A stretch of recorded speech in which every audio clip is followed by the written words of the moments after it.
South ఇండియాలోనే biggest sorry store మన Varahi silks మన విజయవాడ ఎంజీ రోడ్ లో డిసెంబర్ 4వ తారీఖున ఘన ప్రారంభం. నమస్తే అమ్మా. చెప్పరా అమ్మ, ఆడవారికి భర్త చనిపోతే గనక బొట్టు పెట్టుకోకూడదు, మెట్టెలు తీసేయాలి, తాళి బొట్టు తీసేయాలి, కుంకుమ ధరించకూడదు, ఇట్లా కొన్ని రూల్స్ అండ్ రెగ్యులేషన్. అప్పట్లాగా స్ట్రిక్ట్ గా తెల్ల చీర కట్టుకోవాలి, గుండు కొట్టించుకోవాలి, అట్లా ఆ కాలం నుంచి ఈ కాలానికి అయితే వచ్చేసాం. కానీ మరి మగవాళ్ళు ఒకవేళ భార్య చనిపోతే, ఫర్ ఎగ్జాంపుల్ జంధ్యం ఉన్న వాళ్ళైతే జంధ్యం తీసేస్తారా? వాళ్ళకు కూడా ఇలాంటి నియమాలు ఏమైనా ఉన్నాయని ఒకటి కమెంట్ వచ్చిందమ్మా నాకు.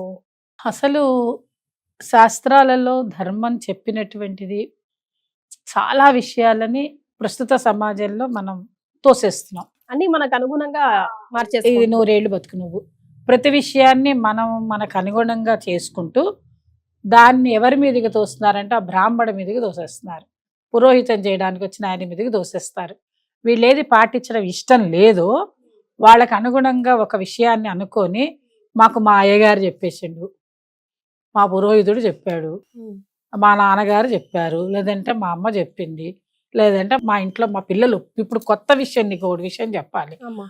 తల్లిదండ్రులకు ఏదైనా జరిగింది అంటే, తండ్రి ఏదైనా పోతే తల్లి మిగిలి ఉంటే మా అబ్బాయి వద్దన్నాడు, మా అమ్మాయి ఒప్పుకోవటం లేదు. ఇదేమిటి?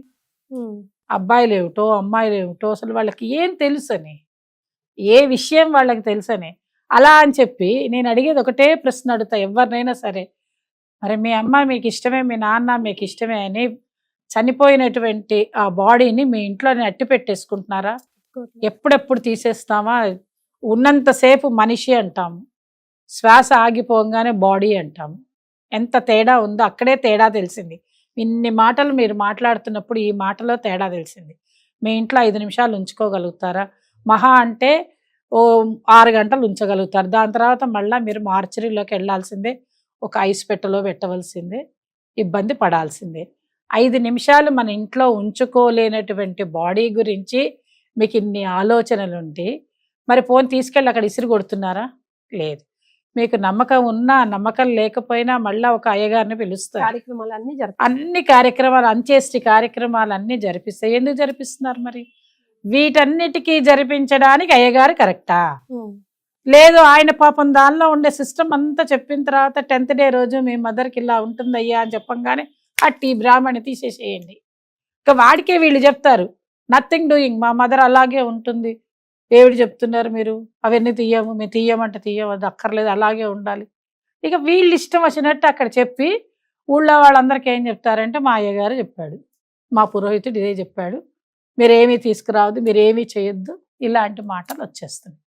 ఇలా ఏమైపోతుంది? జనవాక్యం కర్తవ్యం అయిపోతుంది. అది రాను రాను రాను రాను డిస్కషన్ అయిపోయి చివరికి ఏంటి అని అంటే అక్కడ ఫెమినిజం తీసుకొచ్చేస్తున్నారు వెంటనే.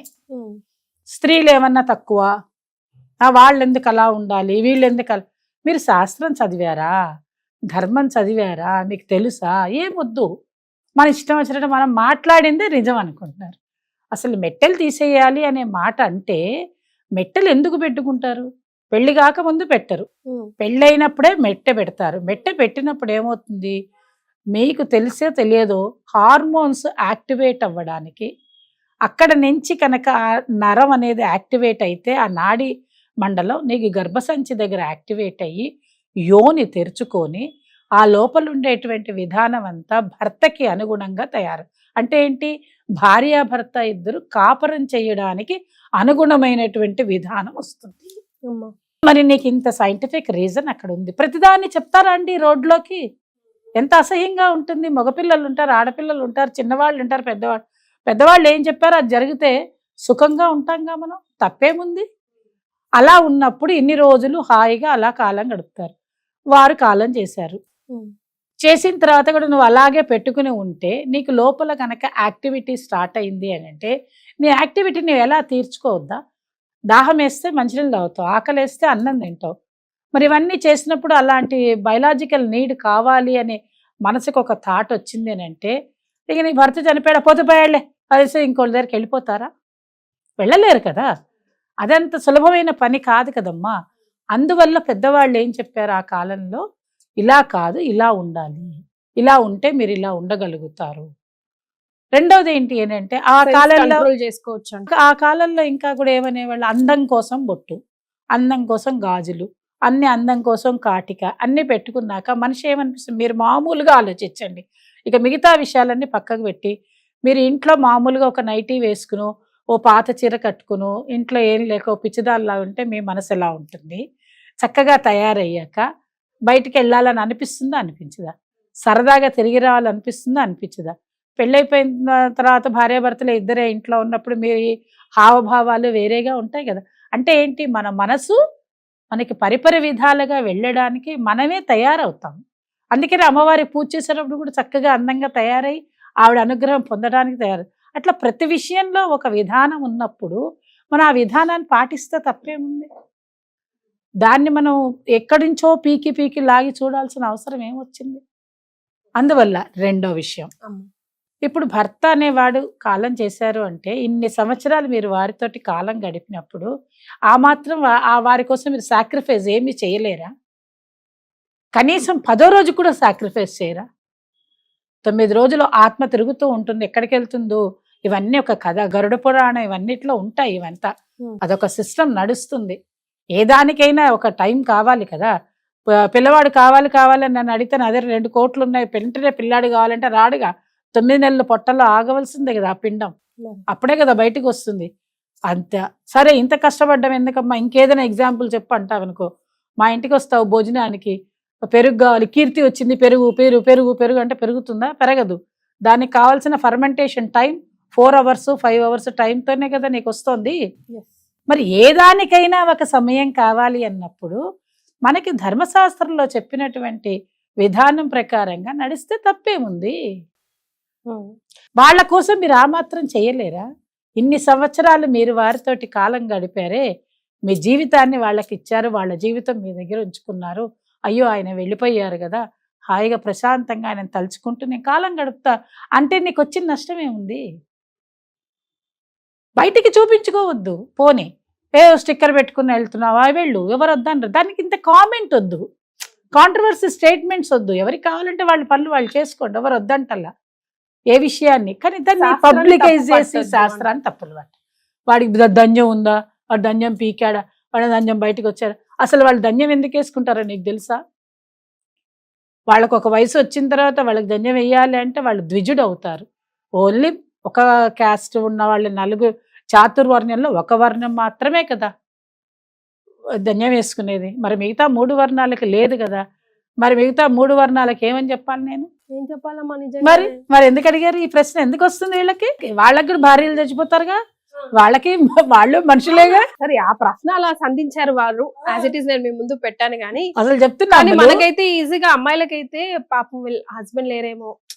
కానీ నిజంగా ఈ మధ్య అందరం అన్ని లైక్ ఫ్యాషన్ ప్రకారంగా మెట్లు అన్ని తీసేస్తున్నారు కదా. కానీ ఒక్కొక్క రకంగా ఆలోచిస్తే భయం వేస్తుందమ్మా. అంటే చూసి ఇంకా పెళ్లి కాలేదేమో, లేదా ఉన్నా లేడేమో, వయసును బట్టి గమనించేస్తారు. అట్లా అనుకునే ప్రమాదం. అందుకోసమనే శాస్త్రాలని ధర్మాలని మనం పాటిస్తే మన యొక్క సంస్కృతి అన్ని నిలబడతాయి.